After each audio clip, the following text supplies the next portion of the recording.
The sun may have set over our city this evening, but as Eugene Debs once said,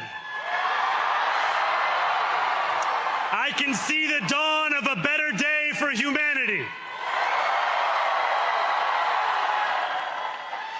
For as long as we can remember, the working people of New York have been told by the wealthy and the well-connected that power does not belong in their hands. Fingers bruised from lifting boxes on the warehouse floor, palms calloused from delivery bike handlebars, knuckles scarred with kitchen burns. These are not hands that have been allowed to hold power. And yet, over the last 12 months, you have dared to reach for something greater. Tonight, against all odds, we have grasped it. The future is in our hands. My friends, we have toppled a political dynasty.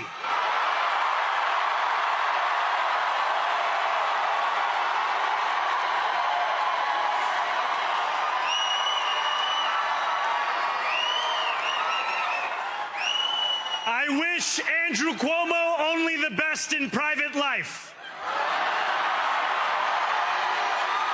But let tonight be the final time I utter his name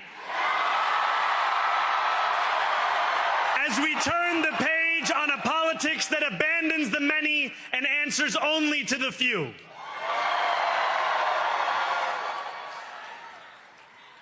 New York, tonight you have delivered a mandate for change,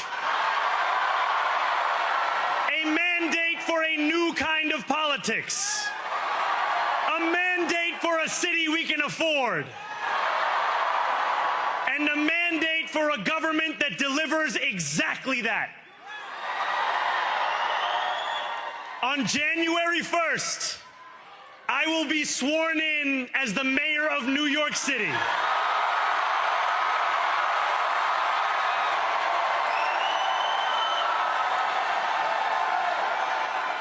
And that is because of you. So before I say anything else, I must say this. Thank you. Thank you to the next generation of New Yorkers who refused to accept that the promise of a better future was a relic of the past. You showed that when politics speaks to you without condescension, we can usher in a new era of leadership. We will fight for you because we are you. Or as we say on Steinway, ana minkum wa ilaykum.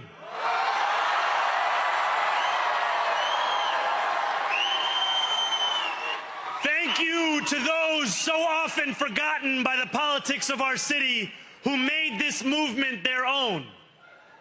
I speak of Yemeni bodega owners and Mexican abuelas, Senegalese taxi drivers and Uzbek nurses, Trinidadian line cooks and Ethiopian aunties. Yes, aunties. To every New Yorker in Kensington and Midwood and Hunts Point, know this. This city is your city, and this democracy is yours too. This campaign is about people like Wesley, an $11.99 organizer I met outside of Elmhurst Hospital on Thursday night. A New Yorker who lives elsewhere, who commutes 2 hours each way from Pennsylvania because rent is too expensive in this city. It's about people like the woman I met on the BX-33 years ago, who said to me, I used to love New York, but now it's just where I live. And it's about people like Richard, The taxi driver I went on a 15-day hunger strike with outside of City Hall, who still has to drive his cab 7 days a week.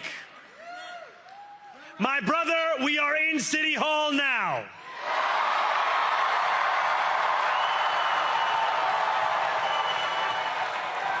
This victory is for all of them, and it's for all of you.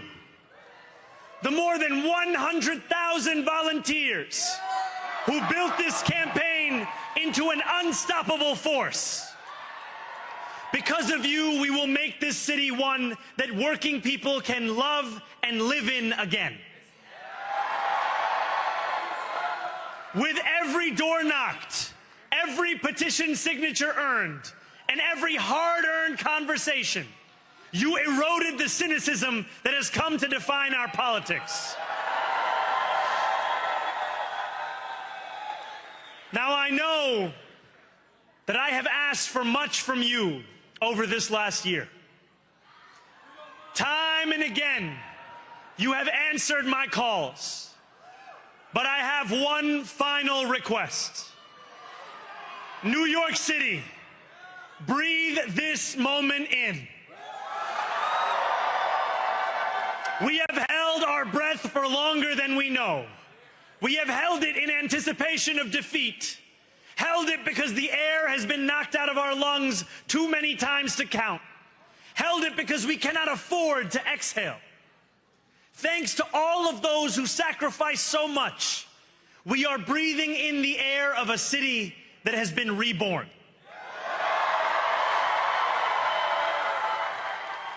To my campaign team, who believed when no one else did, and who took an electoral project and turned it into so much more, I will never be able to express the depth of my gratitude. You can sleep now. To my parents, Mama and Baba,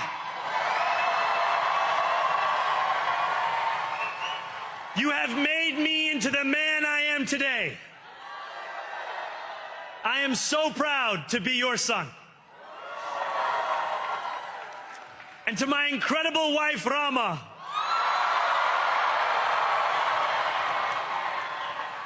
Hayati, there is no one I would rather have by my side in this moment and in every moment. To every New Yorker, whether you voted for me, for one of my opponents, or felt too disappointed by politics to vote at all, thank you for the opportunity to prove myself worthy of your trust. I will wake each morning with a singular purpose: to make this city better for you than it was the day before. There are many who thought this day would never come, who feared that we would be condemned only to a future of less, with every election consigning us simply to more of the same. And there are others who see politics today as too cruel for the flame of hope to still burn. New York, we have answered those fears.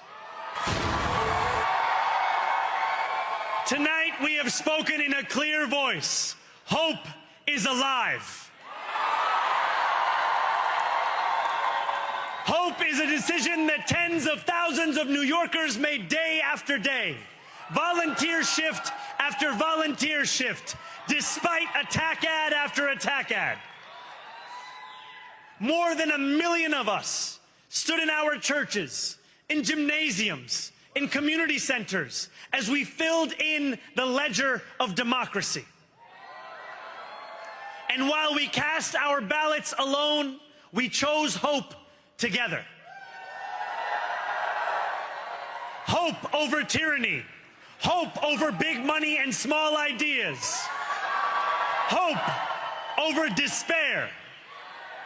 We won because New Yorkers allowed themselves to hope that the impossible could be made possible. And we won because we insisted that no longer would politics be something that is done to us, Now it is something that we do.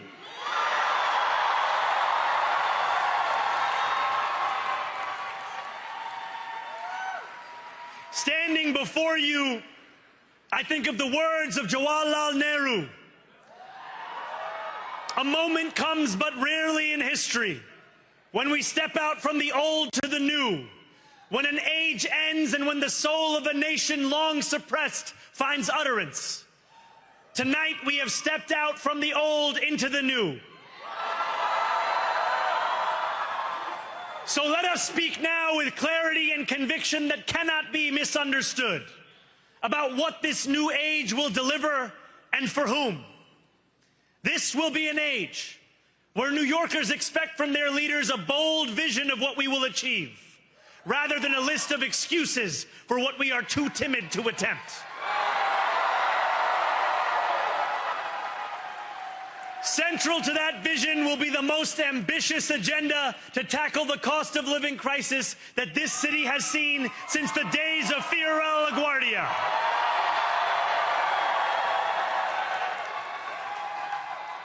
An agenda that will freeze the rents for more than 2 million rent-stabilized tenants. Make buses fast and free. And deliver universal child care across our city. Years from now, may our only regret be that this day took so long to come. This new age will be one of relentless improvement. We will hire thousands more teachers. We will cut waste from a bloated bureaucracy. We will work tirelessly to make lights shine again in the hallways of NYC developments where they have long flickered. Safety and justice will go hand in hand as we work with police officers to reduce crime and create a department of community safety that tackles the mental health crisis and homelessness crises head on. Excellence will become the expectation across government, not the exception.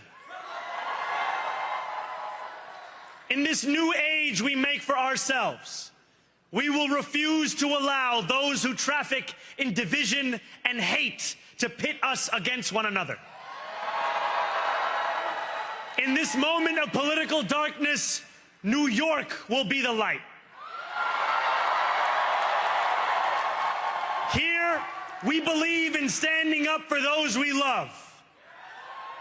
Whether you are an immigrant, a member of the trans community, one of the many black women that Donald Trump has fired from a federal job, a single mom still waiting for the cost of groceries to go down, or anyone else with their back against the wall, your struggle is ours too. And we will build a city hall that stands steadfast alongside Jewish New Yorkers and does not waver in the fight against the scourge of anti-Semitism. Where the more than 1 million Muslims know that they belong. Not just in the 5 boroughs of this city, but in the halls of power. No more will New York be a city where you can traffic in Islamophobia and win an election.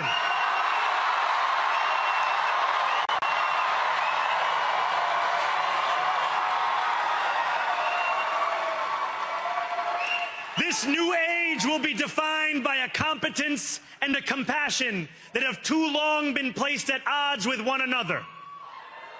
We will prove that there is no problem too large for government to solve and no concern too small for it to care about. For years, those in City Hall have only helped those who can help them.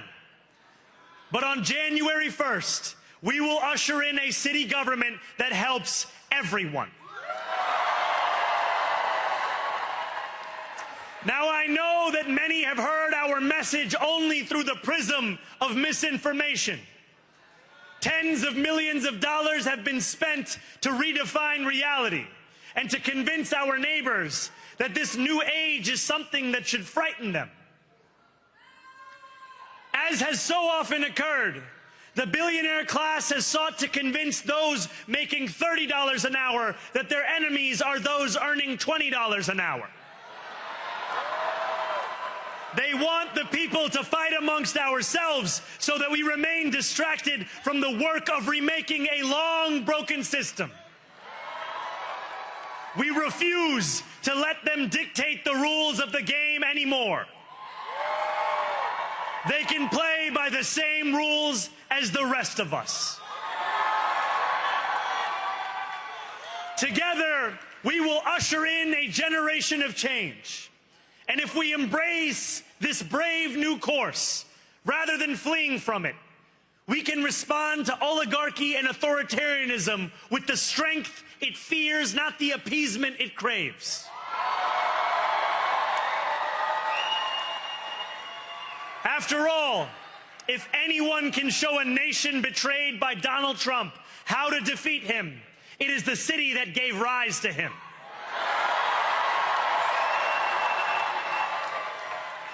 And if there is any way to terrify a despot, it is by dismantling the very conditions that allowed him to accumulate power. This is not only how we stop Trump, it's how we stop the next one. So, Donald Trump, since I know you're watching, I have 4 words for you. Turn the volume up.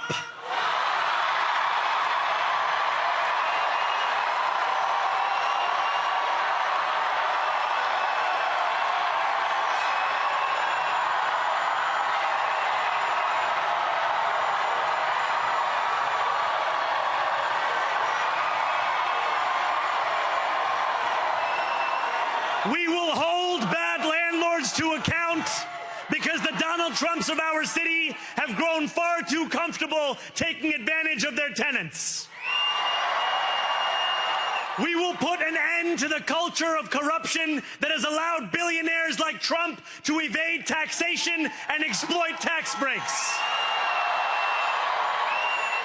We will stand alongside unions and expand labor protections because we know, just as Donald Trump does, that when working people have ironclad rights, the bosses who seek to extort them become very small indeed. New York will remain a city of immigrants, a city built by immigrants, powered by immigrants, and as of tonight, led by an immigrant.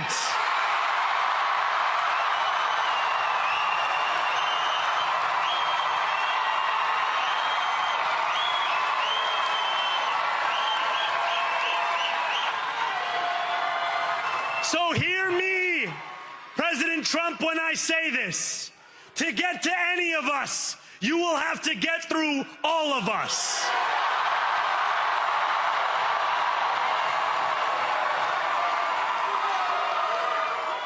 When we enter City Hall in 58 days, expectations will be high. We will meet them. A great New Yorker once said that while you campaign in poetry, you govern in prose. If that must be true, let the prose we write still rhyme, and let us build a shining city for all. And we must chart a new path, as bold as the one we have already traveled. After all, the conventional wisdom would tell you that I am far from the perfect candidate. I am young, despite my best efforts to grow older. I am Muslim. I am a democratic socialist. And most damning of all, I refuse to apologize for any of this. And yet, if tonight teaches us anything, it is that convention has held us back. We have bowed at the altar of caution, and we have paid a mighty price. Too many working people cannot recognize themselves in our party. And too many among us have turned to the right for answers to why they've been left behind. We will leave mediocrity in our past. No longer will we have to open a history book for proof that Democrats can dare to be great. Our greatness will be anything but abstract. It will be felt by every rent-stabilized tenant who wakes up on the first of every month, knowing the amount they're going to pay hasn't soared since the month before. It will be felt by each grandparent who can afford to stay in the home they have worked for, and whose grandchildren live nearby because the cost of childcare didn't send them to Long Island. It will be felt by the single mother who is safe on her commute and whose bus runs fast enough that she doesn't have to rush school drop-off to make it to work on time. And it will be felt when New Yorkers open their newspapers in the morning and read headlines of success, not scandal. Most of all, it will be felt by each New Yorker when the city they love finally loves them back. Together, New York, we're going to freeze the... Together, New York, we're going to make buses fast and... Together, New York, we're going to deliver universal... Let the words we've spoken together, the dreams we've dreamt together, become the agenda we deliver together.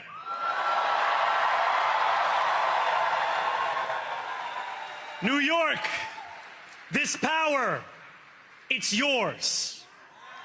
This city belongs to you. Thank you.